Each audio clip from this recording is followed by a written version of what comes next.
लोकेश्वरी उत्तिष्ठ सुमनोहरी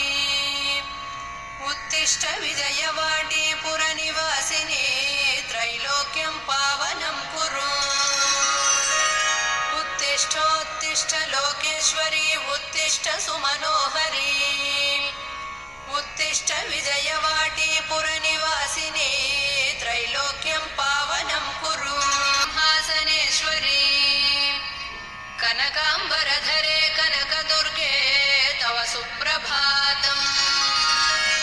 आद्यन्तरहिते अत्यन्तानुकूलगते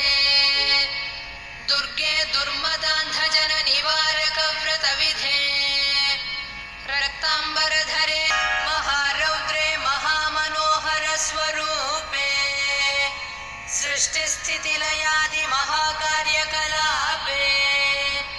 महामूलमन्त्रार्गते भवभीतिहरे कनकाम्बरधरे कनकाम्बरधरे कनकदुर्गे तव सुप्रभातमरविन्दनयने त्रिपुरान्तकहृदयनिवासिनि महामते सुरासुरपूजितपदे नळिनायके तव सुप्रभातम् विश्वादिमहादेवगणसमूहाः स्तुवन्ति त्वदीयचरितमत्यन्तभक्त्या द्वारे वसन्ति तव भक्तजनाः कनकाम्बरधरे कनकदुर्गे तव सुप्रभातम्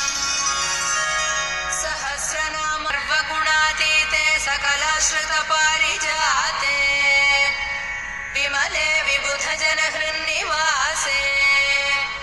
कनकाम्बरधरे कनकदुर्गे तव सुप्रभातम् सरसिजनिलये सारस्वतस्वरूपे लीलाविनोदिनी विविधाकृते सुधाचरिते